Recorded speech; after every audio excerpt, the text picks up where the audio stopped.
Cool. So we're officially live. So everyone that has connected, thank you so much, guys. My human capital, always beautiful, always smiling, but very, very disposable and exchangeable human capital. I love you guys. Thanks everyone for being here on time. Today we have something that seems to be like a joyful conversation between me and Eddie, my new friend, my comrade. So Eddie, how are you, bro? Good. Thanks so much for having me on. I'm excited. No, come on, man. It's a big pleasure.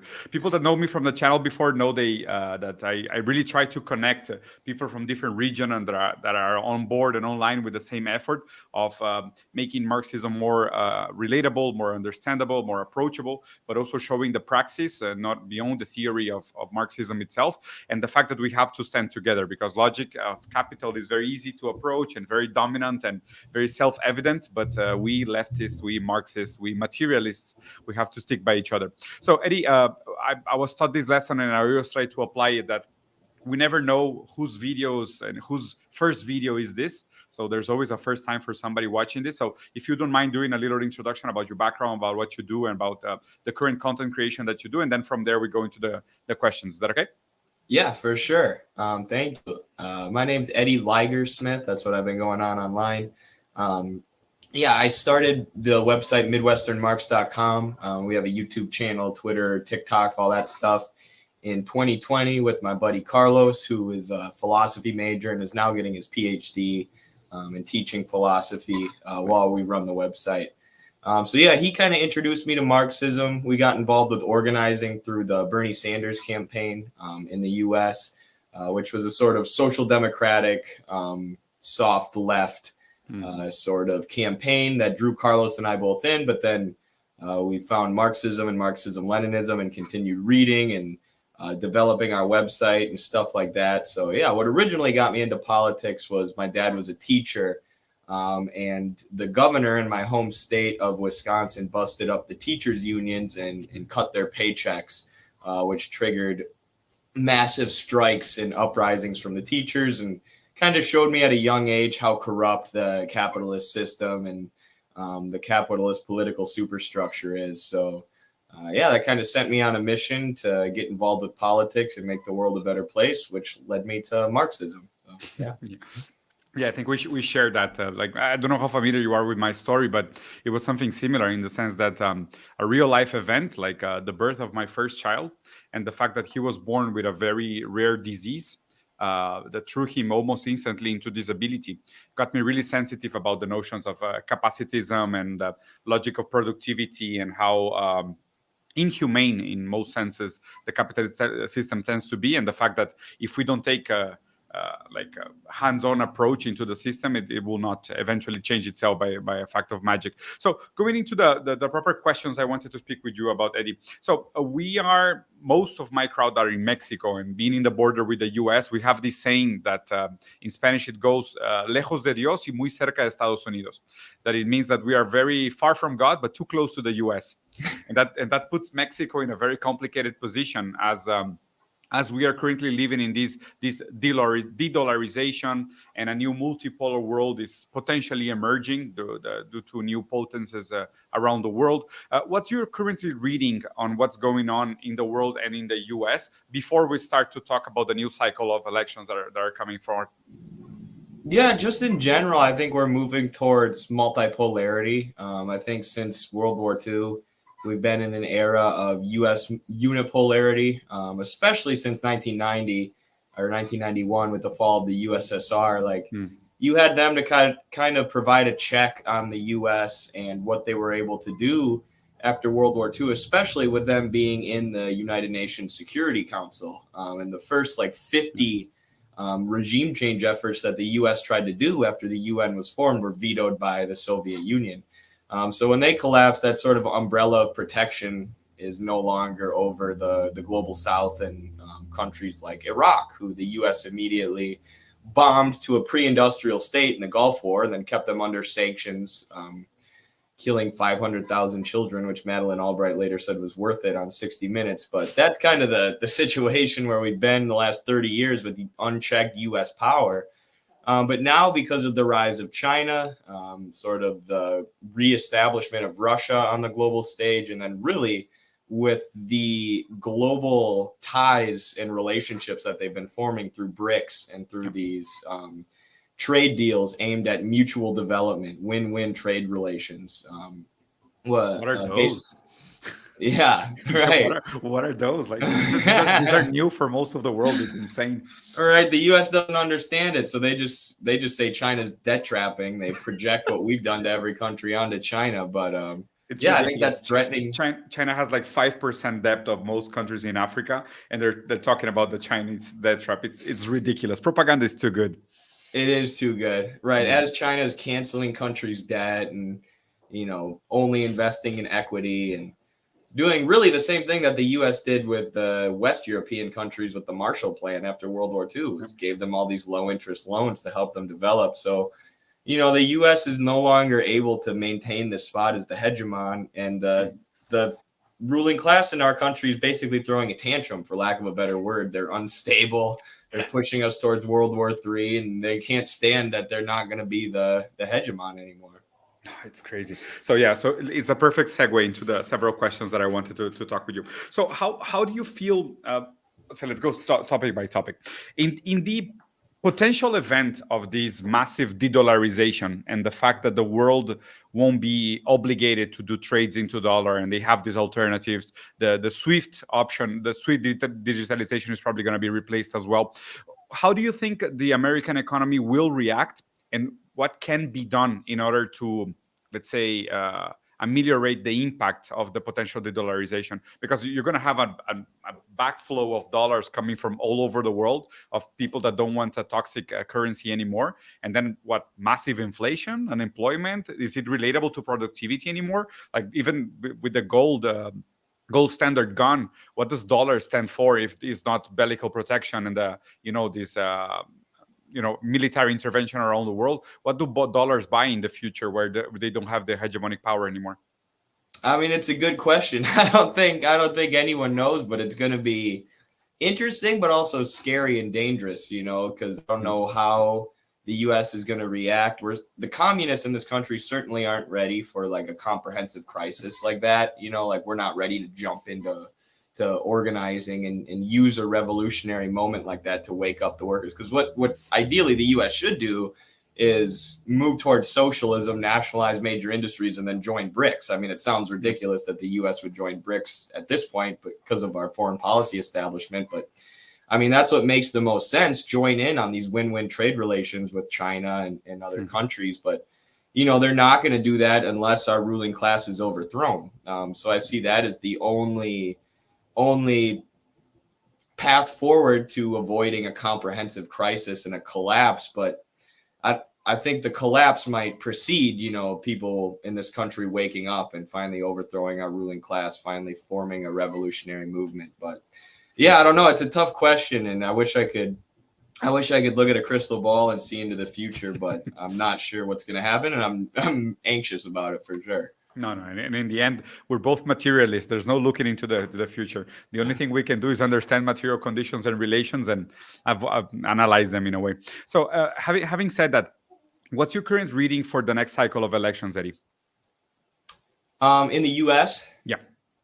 Yeah, it's going to be so interesting. I mean, right now, I think Trump is going to be hard to stop.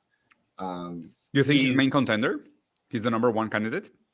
Yeah, the media establishment is really anti-Trump right now because he's just an outsider. Like they want someone like Obama who's going to put a nice smiling face and an articulate spokesman at the head of the U.S. war machine. They don't want someone like Trump who's not an explicit anti-imperialist, but someone who's going to kind of get in the way of their imperialist projects and what they actually want to get done. Someone who's not part of the club. But his base is still extremely strong. I think the other main contender is Ron DeSantis, who's the governor of Florida, and he's awful, terrible. Oversaw torture at Guantanamo Bay. One of his main things is pushing for stronger ties with Israel and more money to Israel. But I think the more that people in this country are exposed to DeSantis, the less they're going to like him. And unfortunately, with Trump, it seems to be the opposite. The more that he's exposed, the more people are kind of drawn to his rhetoric. And a lot of that, he talks about ending the wars, bringing jobs back, populist rhetoric that people like. He didn't follow through on any of it as president, but, that's kind of what people are drawn to. And then on the Democratic side, you have Robert F. Kennedy, the great nephew of JFK, now jumping in the race and challenging Biden, which is interesting, talking about COVID-related stuff and some things that are real hot button issues. So that could make things interesting on the Democratic side. And, who wins in the general, I don't know. It's probably too early to tell. But if I had to lean towards anyone, unfortunately, maybe it would be Trump. Not that I would vote for Trump. That's why I think he'll probably win. Yeah. So it's insane because, correct me if I'm wrong, but the Democratic Party said that they're not going to have any debates, right? They're just going to appoint Biden again? Yeah. Oh, that's insane. Do you think Biden has any possibility of winning? Like his know. likabilities through the floors is ridiculous. Right. I think he has a good chance of winning the Democratic primary because they'll basically rig it for him. Yeah. Which is part of what made me a communist, was participating in the Democratic primary for Bernie Sanders. And it's just it's rigged. It's a shit show. Yeah. Yes. Yeah. The DNC and the Democratic establishment rig it. But in the general, I think Biden's in trouble. I think, inflation has gotten worse. People's living standards have decreased. He's incredibly unpopular. If it's him versus Trump, he's in trouble.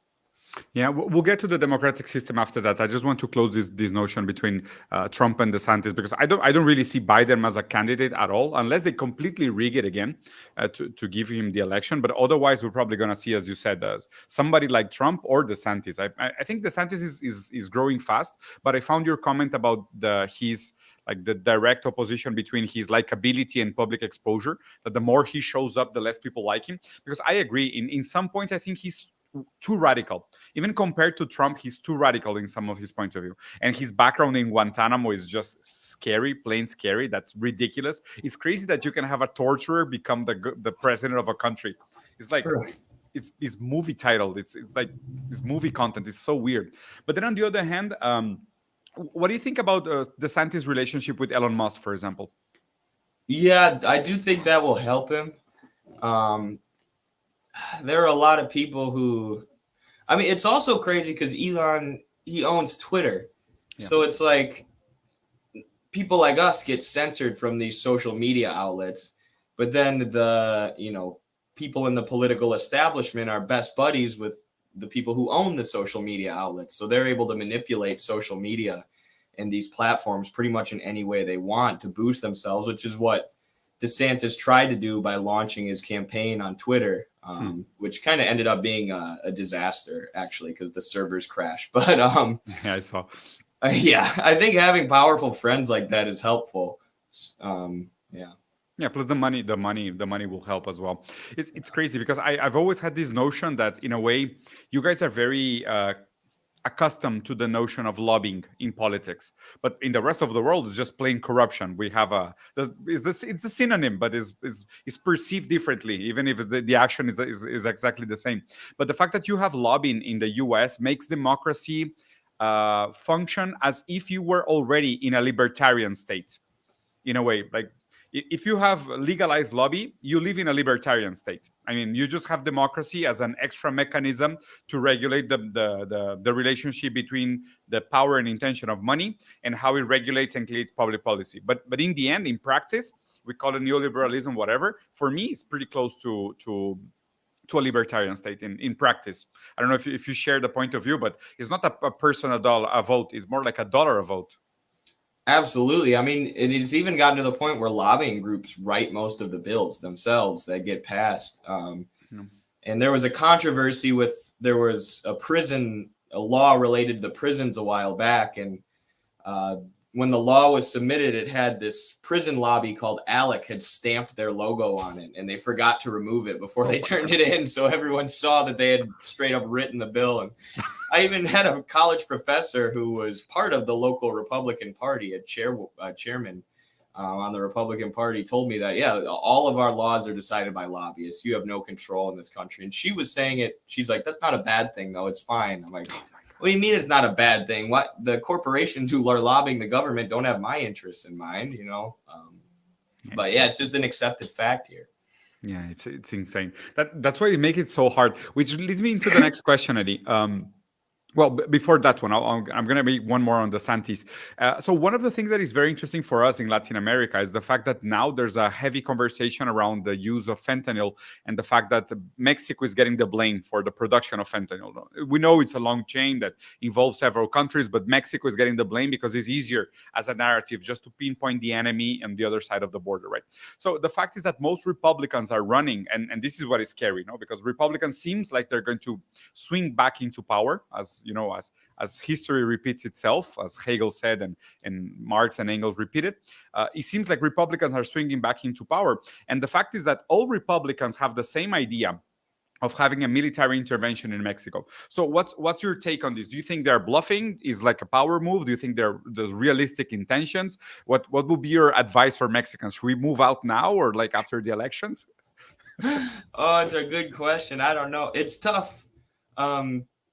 I haven't thought about it necessarily from the Mexican perspective or like how serious they are about it. I don't know if they're bluffing or if they're serious. I do know, and we publish a yearly journal at Midwestern Marx, and my last journal article, which you can get on our website, was about the opioid crisis and all the people dying of fentanyl addiction. And we know at this point that it was created by American pharmaceutical companies. Yep. They spent millions of dollars marketing their drugs, lying to physicians, influencing medical schools and the academy to push physicians to prescribe more and more opioids while downplaying the risks, which has led to a huge influx of heroin and fentanyl, because when people can't afford their prescriptions, they switch to the cheaper street drugs, which are heroin and fentanyl. So then you have these Republicans who are in the pockets of these pharmaceutical companies coming out and saying, let's invade Mexico to stop the fentanyl crisis that they created, the opioid crisis that they created because of their greed, and because of the fact that they'll prioritize profit over dosing people with opioids and giving them horrific addictions and problems. So I just mainly see the hypocrisy of it, but I don't know. I mean, I wouldn't put it past the U.S. to do something like that. We did illegally and offensively invade Iraq and never apologized for it, but it just seems so absurd that the U.S. would send troops into Mexico, especially for that reasoning, that I have to feel like they're bluffing. But yeah, who knows? For me, what creates in a way the perfect storm is the fact that with the dollarization and the fact that the dollar is backed by not a respective or a proportional productive power beyond the currency, is that they, it's a predatory state in a way. It's a predatory imperial development model. What the Anglo had, what the Germans had, and what the U.S. has is basically at the predatory imperialist model.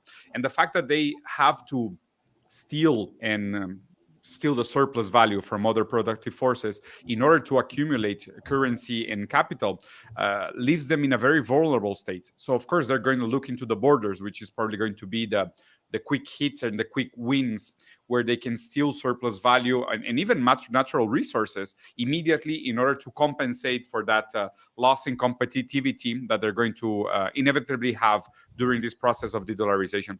I think empires tend to be very aggressive when they're against the wall. And like in Lenin said this in imperialism of the higher stage of capitalism, we know that this violence tends to escalate, especially when they are against the wall. So I think it's interesting that we're going to have the three things at the same time. So the fentanyl crisis, the election, and the multi-front bellical conflicts that the US is involved with.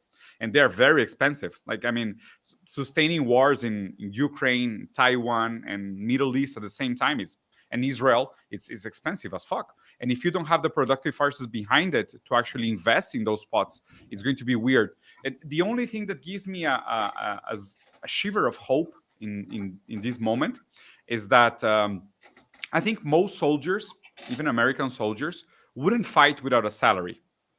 So it may come to a point where the flow of cash and the amount of debt is going to be unsustainable to have so many bellical fronts heating and active at the same time. So that maybe give us a place of maneuver, and will push the U.S. into actually choosing their battles and avoiding those bellical conflicts. I don't know if you agree with the analysis.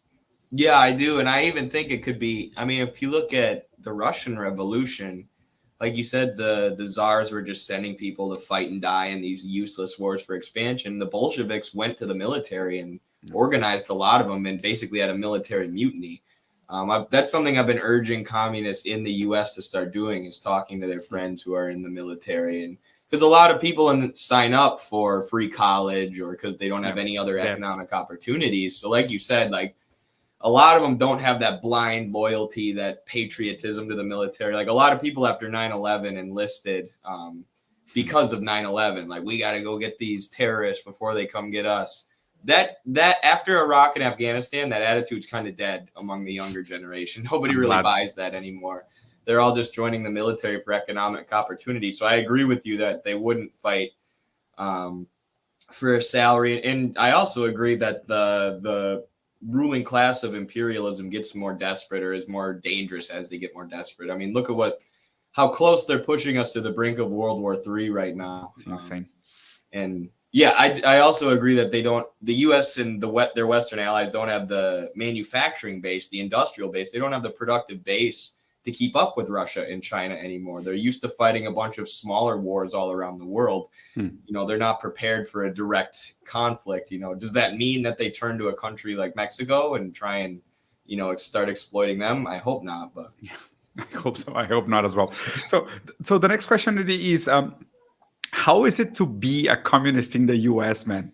I mean, you are literally like in the eye of the storm. I always get this crazy paranoia every time I travel and I have to use my passport. I was recently in Chicago because I went to a Blink 182 concert, and I swear to God, like, I always, like, I have my shirts, and like I'm openly communist. I don't really care. I post it everywhere. I tell everyone. But every time I go to the US, I'm just remembering like Operation Condor and what you guys did in, like, what the US did in Chile, and I'm like, oh my God, what am I doing? This can actually be dangerous eventually.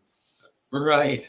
Yeah, I mean, and even our own communist Operation COINTELPRO, and oh yeah, you know, the Red Scare. There's been so many communists murdered by our own government just for being communists. And yeah, I mean, it is crazy. The amount of hate that you have to deal with is kind of out of control. So I actually lost my job recently amidst an emailing campaign from a bunch of fascists and liberal adjacent fascists who were emailing them and demanding that I be fired for being a communist, sending like, communism is the same thing as Nazism. You know, this guy supports Stalin. Stalin's the same as Hitler. Why do you have him around kids? So eventually I did end up actually losing that job. So stuff like that. I've been doxxed. I've had my address and my phone number released in public by some liberals who were mad about what I was saying about Venezuela. Because I was supporting the Socialist project in Venezuela. So it's stuff like that. It's no joke. I mean, there's people who are really out to get you, and we've had to learn to be a little bit more careful.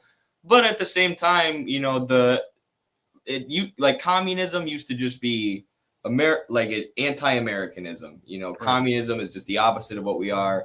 And that came, I think, from the years of Red Scare propaganda and McCarthyism. But the younger generation is not like that at all. The younger generation is like, you tell them, like, look at our system. This isn't working. And you explain it to them. You explain to them how imperialism is structured, and it makes sense with them like that. It just clicks. And we've got a huge base of young communists and socialists and people who are getting educated. So amongst the younger generation, it's a lot better. Yeah, we have material reality on our side. Yeah, Che Guevara used to say that, and it's a sentence that always gives me hope when in these dire moments. Like, they can fight, they can scream, they can be hysterical about it, but we materialists, we have material reality on our side and history on our side as well. So let's see how it eventually unfolds. But going from there, Eddie. And how is your actually day-to-day relationship between theory and praxis? Are you still involved into any political movements or supporting any active candidates, or what's your plan? Yeah, I'm in CPUSA, so the Communist Party USA, and I try and boost them. I also run a club in my area that we've actually been building and growing. We've mostly, one of my friends who I met through the Bernie campaign, who's also now a communist and Marxist, runs the local homeless shelter. So we've been doing Awesome. a lot of events out of there. But we want to forge some closer ties with unions. And I've Hmm. had people reaching out online who are in the area who want to join the club. You always got to be a little careful with that, meeting people online. Yeah. But I definitely want to continue growing it and start launching some stuff on the ground as much as we can. Hmm. Yeah, it's important for people to connect. Me and my brother as well. My brother is also a philosopher. We have a reading group as well that we are expanding, but we do most of our events digitally. Plus, what I told you, I would love to have you in Confluencia in the next few years, where I'm trying to gather like-minded thinkers from around the world to see how we can help each other and how we can share information and have these geopolitical conversations that cross borders and in a way align our interests to be able to cooperate, because you never know. Like For in the sure. end, like you said, new generations are emerging, and it's crazy how powerful are the online voices currently in political campaigns. Like the fact that we can back or not back a specific candidate can be actually a very important campaign movement or a very important asset for people to make an educated decision. Eddie, moving into the next part of the conversation, and this is also something we have in common. Like I became, in a way, I've been an how do you say, a conference guy for a very long time. I've been giving conferences in Latin America and around the world for the past almost 10 years in different topics. Like philosophy is kind of recent for me for the last 4 years. And because I was involved in a huge digital debate with a debate lord from Mexico, and it went, let's say, very much one-sided. The guy ended very poorly, very badly. And after that, I started creating content for social media, and I capitalized on the attention, on the fact that I was given the spotlight and the microphone, which they will regret forever. But now I can, now they can take it back. They will have to tear it down on my cold dead hands. And I know you recently participated in a debate as well, and it's somebody that I despise. I have to be honest with you. I've like Vosh for me, it represents all that I hate from the left. To be honest with you, because like metaphysical ideological left is utter bullshit. Like I think it's even worse than conservative nationalism. Like I'm that drastic about my reading. So can you tell us a little bit of how was the setup, how was the experience, and then we can go in some of the topic talking points. Yeah. It sounds like a very similar situation to what happened with you, but he's just a debate lord who, and I knew that going into it. I knew he wasn't going to have any real substantive points. He was just going to try and use rhetorical tricks because that's what he does. But yeah, it's basically like he takes the quote unquote left wing position on social issues, on cultural issues, and that's what he talks about all the time and uses to garner his audience. But then when it comes to imperialism, when it comes to capitalism, he sides with the State Department every single time, every time. And it's to the point where he said, we had a debate about North Korea about a year ago, and he said it would have been better if the US-backed fascist dictatorship would have taken over all of Korea instead of Kim Il-sung and the communists in the north. So he'll side with US-backed fascist dictators ahead of his communists and our comrades internationally, and then call himself a communist. So it's the most disgusting thing. As you said, it's really everything I hate about the left distilled into one person, is Vaush. Yeah, exactly. And it's crazy because it's even predictable, the fact that liberalism will always side with fascism because before siding with communism. Always. This is something people have to learn and be very much aware and careful about reformists. Because in a way, reformists, they are saying like, we don't want five white guys to have all the power. We want five guys, two girls, and maybe one black guy to have all the power. That's what they want. That's what they're telling you in a nutshell. They don't really want any structural change. They don't want to change material conditions. They don't want to re-articulate history in any meaningful way. They just want aesthetics. In the end of the way, they want to paint things in a different color, but keep the same material structure. So, what were the main talking points that you had during this conversation? Yeah, we discussed. Well, first of all, the debate was over Ukraine and Russia. So I was talking about the 2014 U.S. backed coup in Ukraine. And he basically just kept fixating on the dates. He would be like, well, what date did this event happen? I would tell him within a month, and he would say, well, what day? And then he'd go, you don't even know the day? Like, how can I trust you that it happened? I'm like, okay, I guess next time I'll write down the exact time that every single event happened. So denied that, and then was asking me the specific NGOs that funneled money into Ukraine. So I gave him like Rockefeller Foundation, Ford Foundation, the National Endowment for Democracy. And he goes, well, give me specific examples of people who they funded. And I said, well, Victoria Nuland, there was a leaked video of her saying, who's the U.S. ambassador to Ukraine, we have funneled $3 million into Ukraine to influence their politics through these groups. And he goes, well, give me specifics. You know, which groups were funded by which NGOs? I'm like, I don't know. And then he's like, oh, you don't even know? How can I trust? So it was shit like that where he would just try and narrow it in on the minutia. You know, what was the exact time that this happened, so he could ignore the broader argument I was making. Right. So he will just attack your credibility without engaging on the topic. Yes, and then what he does is appeal to the hegemonic narrative because, you know, liberal media is pumping Putin's evil. He invaded Ukraine unprovoked. He's insane. Which is basically what Vaush said at the end, that Putin's just insane and he did this irrationally for no reason. So he appeals to that mainstream logic that he knows a lot of people who aren't educated on the issue are going to default to. Yeah. Appeal to rationality is strange, but it's very liberal in the sense that it's a modern tradition. Like philosophically speaking, they will think about reason and they will appeal to reason, but that only gives away their tendencies to market logic. Because in a way, if you are already saying that there is reason to be achieved and reason should be the main driver of the pursuit of truth, then you are already pre-adhering yourself to the logic of the market and the invisible hand and the eventual self-regulation of markets, because you think we're reasonable actors in a reasonable market taking reasonable decisions, but it's not necessarily reason that guides the movement of history. I think that for me the debates have been mostly like spotting the idealism. Like once you spot the idealism, then you can tear it down pretty easily. And I find it very helpful that once they appeal to reason, what you have to ask them is what is their theory of language and their theory of subjectivity? Because then you will force them into a position where they have to feel, okay, so how does subjectivity emerges? And how is a subject constituted?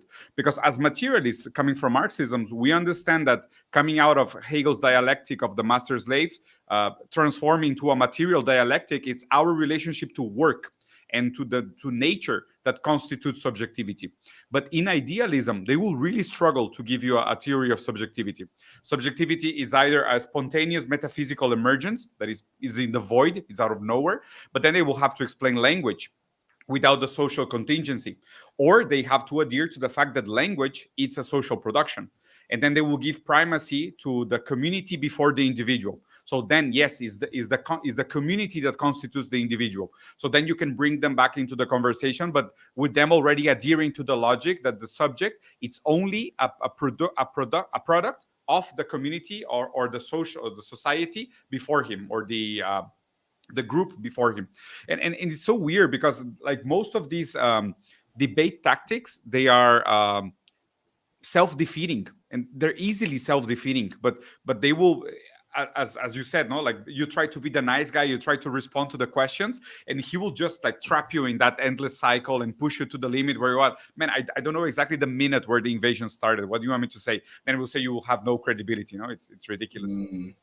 Right. Yeah, that would have been a good tactic. There's definitely, I mean, it was only the third debate that I had done. And there's like rewatching it, there's stuff like that I picked out that I could have done better. And then through conversations with people like you, I feel like I've learned a lot for going into the next debate. So that's something good that came out of it too, is I feel like I learned some stuff. Yeah, and it's crazy because as soon as the debate ends, you see their content and nothing changed. Like they don't pivot like 1 degree. They learn nothing new from conversations. It's ridiculous. It's like they're empty vessels just repeating propaganda. It's crazy, man. It drives me really insane. It's so true. It's like what Carlos and I were saying was it makes Socratic dialogue impossible Yeah. because one person's not there to be honest. They're not there to learn something. They're not there to find a common understanding and approach truth, as we say in philosophy. Yeah. They're just there to torture you, try and, ruin your credibility and then appeal to their audience and make a lot of money. No, yeah, absolutely, 100%. Like I turned down most debates exactly because of that point of view. And the other thing is that now in Latin America, what is really common, and I don't know if Vosh can be put in that list, but there's a lot of these public figures defending pro-capitalist positions from both sides, from the left and the right, but pro-capitalist position, either woke or very like, they say I'm liberal economically, but conservative morally. Mm-hmm. This is the most common position right now in Latin America. And most of them are funded by Atlas Foundation, Heritage Foundation. They're funded by the Koch brothers. But it's the direct money, Like they even show up with the logos behind. They don't care anymore. And what people don't understand is that there's no debates with these people because they are on a salary. They're on a payroll. Like they cannot give a point, even if you like shove truth down their throats. They will never accept it because it's against their paycheck. Right. Some people who really enjoyed Jordan Peterson's work because he kind of does self-help stuff and a lot of young men were drawn to it. But a lot of them are like dumbfounded now. They're like, it seems like he's just a conservative ideologue now. I'm like, yeah, he hooked up with a bunch of libertarian think tanks and NGOs. That's his job, Yeah. He's not going to change his opinion if it hurts his paycheck. It's incredible. Well, your room seems pretty clean, so it seems like you've been paying attention. It's crazy. No, but it's true. Peterson was, and this is a crazy story. He was here about 4 months ago, and I was actually invited to the same conference with him.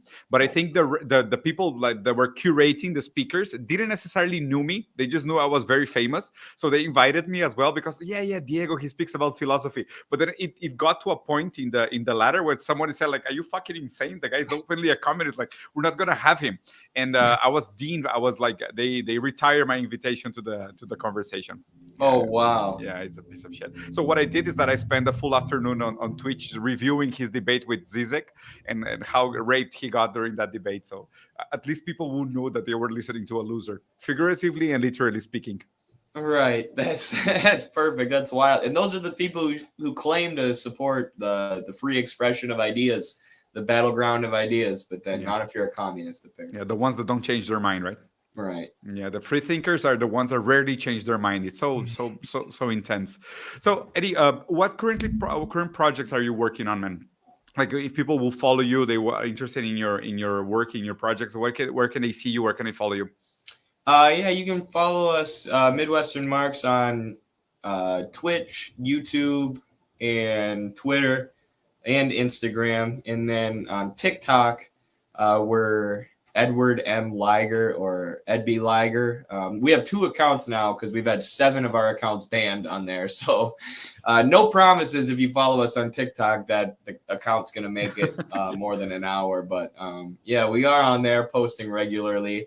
I'm currently working on a book related about Venezuela and U.S. imperialism in Venezuela, but it's all going to tie back to the U.S. and explain why we actually need a socialist revolution here in the United States. So yeah, that'll be coming out this summer probably.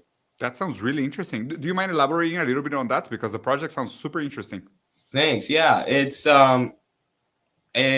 I wrote my senior thesis about Venezuela like 3 years ago because I had this economics professor who told me that socialism never works. Just look at Venezuela.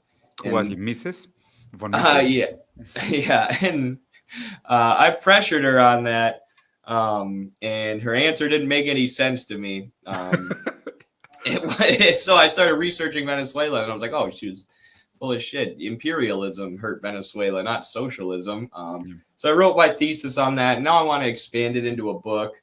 But I also want to use Venezuela to tackle some of the contentious issues in the U.S. Like there's this big debate around what we call national historical nihilism in the U.S., where people, they look at the imperialist hegemon that our country is, and they want to throw away our entire revolutionary history and not recapture figures like Abraham Lincoln, who led the Union in the Civil War against slavery. So I want to talk about the Bolivarian revolution and the way that the Venezuelans hold up Bolivar as this revolutionary figure and hold up their socialist revolution as sort of a continuation of the independence movement that began with Bolivar. And, ask the question, can we do something similar here in the U.S.? Can we unite all of the left-leaning groups and parties here in the U.S. and recapture our country's history in a way to lead a sort of mass movement against the imperialists and against the oligarchs. So yeah, some things like that, and I'm excited about it. I think it'll be good. That sounds super cool, man. I don't know if how familiar you are with the work of Walter Benjamin. I would imagine like very, very much. But I think like Walter Benjamin will provide so much insight regarding this notion of how to reread history. I don't know what is I read most of Benjamin in Spanish, but they say that we have to treat history backwards, in a sense, like since history is told by the winners and we won't know the full history until we reconstitute the notion of the losers. But we also have to read history in backwards, and especially in the US. I've never thought about this before your comment, the fact that the US is the center of propaganda and this version of history that we are emerging globally because of the dominance of the entertainment industry and how we perceive the individualism as the narrative meritocracy, and is supported as an overarching meta-narrative that just fits the mold and is modularized and repeated everywhere. It's interesting. I think Benjamin will be a very powerful tool to provide some extra insight to your research. Awesome. Thank you. Yeah, I'll definitely. I know Carlos is a huge fan of Walter Benjamin, but I am. I adore the guy. I used to read him like all the time. It makes a lot of sense with history. So that's cool. So you're writing a book as well, and you're also an active part of. So let's go now into Midwestern Marx. Like, what is your main goal? How you guys organize? What are your day-to-day activities?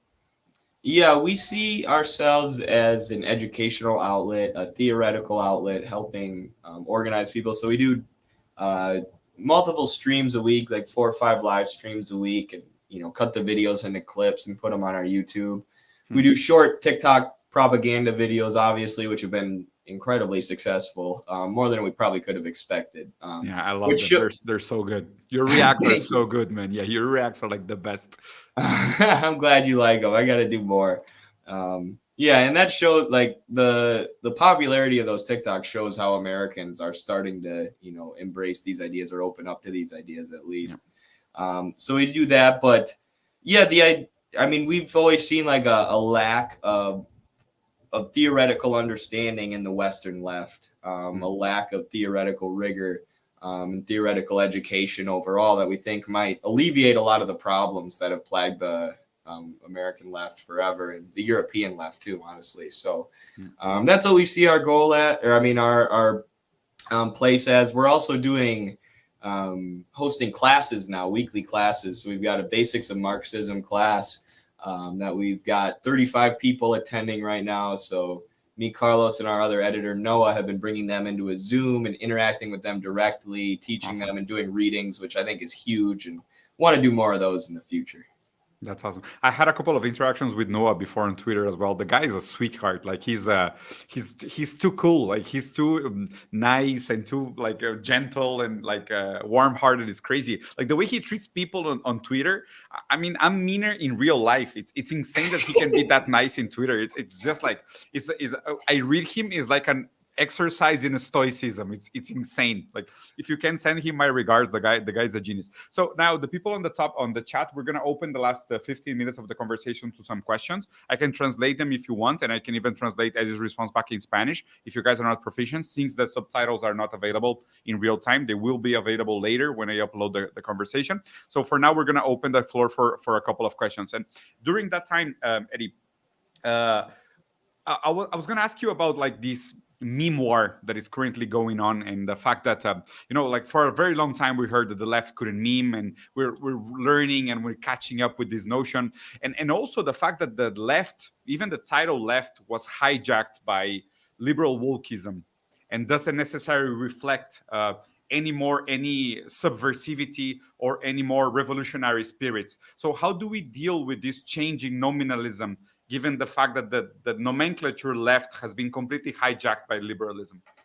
It's a good question, and it's a huge issue in America. There's so many liberals, we call them rad libs or radical liberals who are masquerading as Marxists. So we stopped using the term leftist for a while, but it's just kind of such an easy term to use to lump people in. And so what we've started doing, and there have also been some Marxists in America who have taken a really like hardcore stance against these people to the point of maybe being abrasive and a little bit alienating.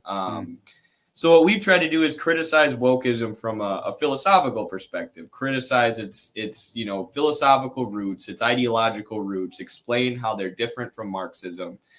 So we've done a whole bunch of videos about wokeism now, and what's been really helpful is Hans-Georg Muller, this German philosopher, is now based in, I think, Beijing.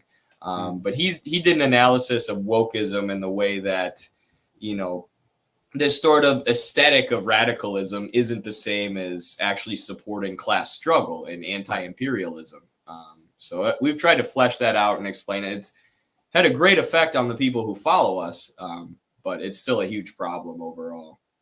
Yeah, I agree. I think this unwrapping of wokeism is helpful, but it's also hard against the short attention span of millennials and centennials, which is complicated, right? You have to prove them that liberalism is not necessarily revolutionary, that inclusion doesn't necessarily change power dynamics and relationships, that it doesn't necessarily solve for inequality or most of the life pains that people have on the day-to-day basis, but it's in the end, people just want to buy a new pair of shoes and paint things in a different color and like forget about it. So there's a couple of questions, Eddie, if you don't mind.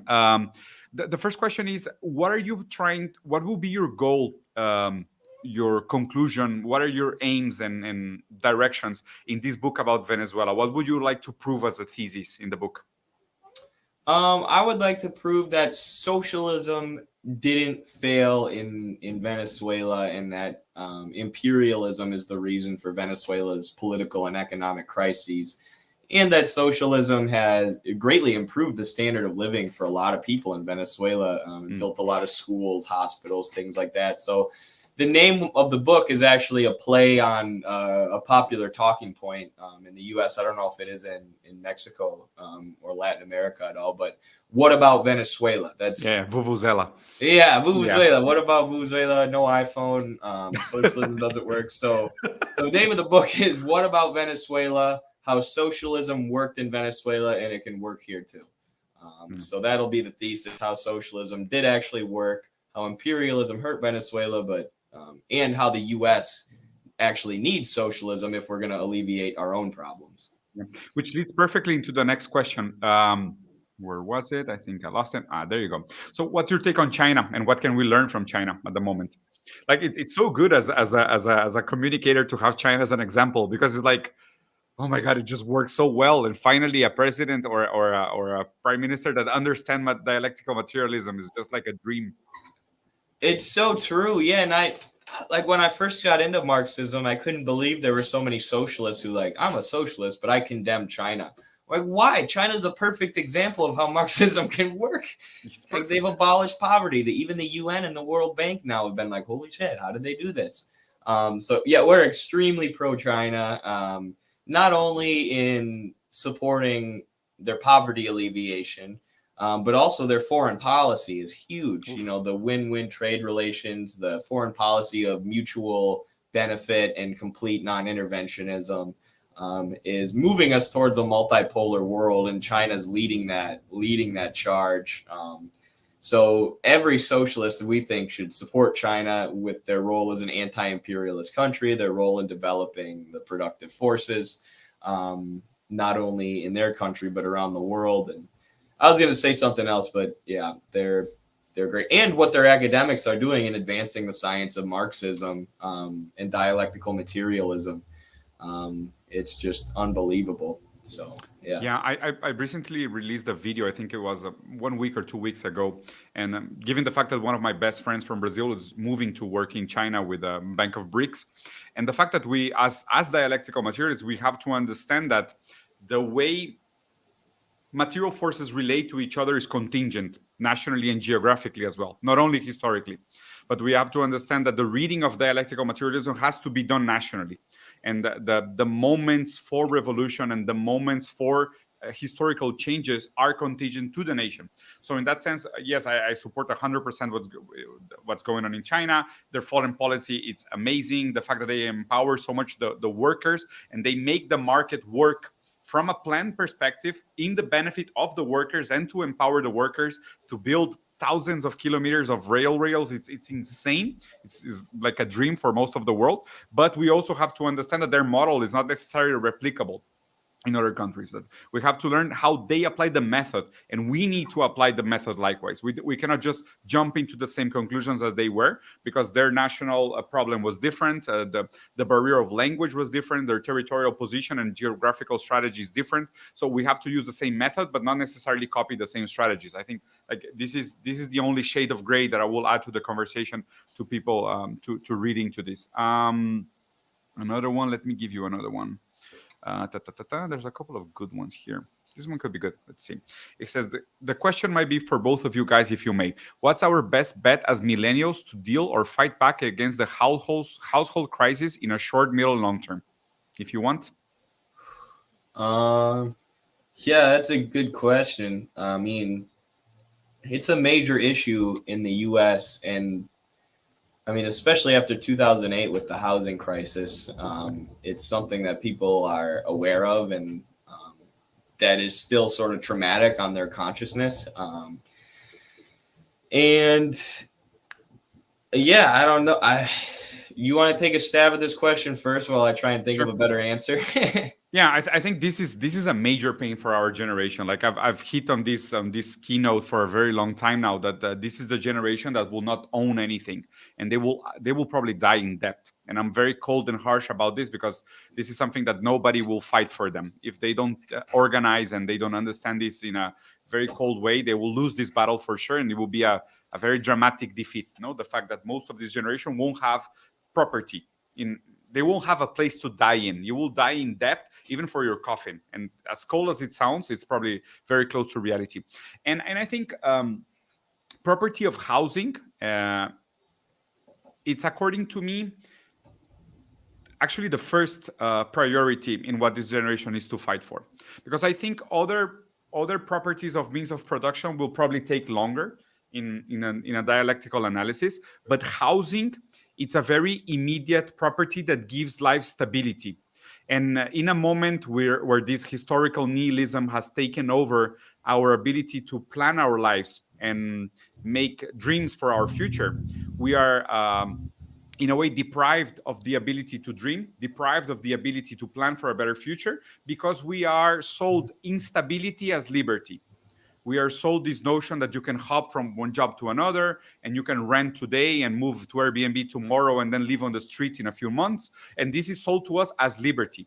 And according to me, this nightmare of being trapped in nostalgia, in metaphysical liberty, is metaphysical freedom, is what is really dangerous. So according to me, the fight for housing and dignified, minimal housing, as it was in the USSR and as it is in a lot of socialist countries, with a cap on price and with a cap on profit, it's very, very important. So that to me is one of the main battles that the youth needs to fight right now. That was much better than I could have ever explained, and you even gave me some new ideas there for how to explain this to people. But I mean, as far as how immediate of a thing this is, like in the U.S., there are more empty homes than there are homeless people. Yeah, so we've got the vacant houses to put people in. They don't need to be built. They're there. So it's one of the most obvious glaring problems of our system. Where we've got enough houses to house everyone, but we don't. So for why? So landlords can make a profit. Yeah. If you're interested in this topic, Eddie, I will highly recommend that you research into the MST movement from Brazil, Movimento Sem Terra.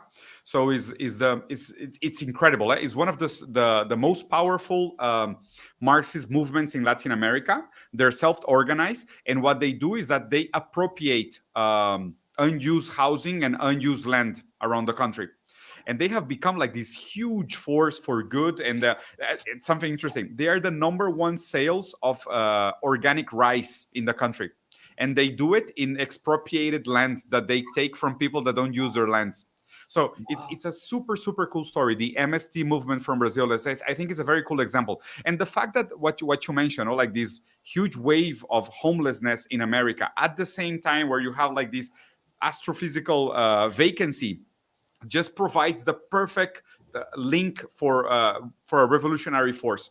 For people to say, you are forced to live on the street because you cannot afford homes, and the pricing of homes is artificially kept high just because of capital gain. You know, like this is a perfect struggle for a revolutionary movement. And I think there are several examples around the world.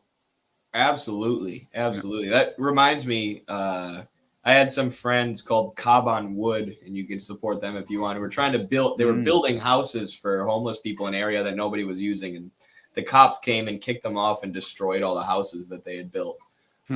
But that shows. I mean, you can organize people against that for sure. It's absolutely perfect. So I'm going to put a last question on the screen, Eddie. Even if the question is not exactly what I wanted to ask you, it will help us lead into the debate. It says, what is the best alternative to capitalism? And I think we agree with the notion of dialectical materialism. But to lead people like this and understanding that is always somebody's first video, what will be the initial readings that you will recommend to the viewers? I would say Socialism, Utopian, and Scientific.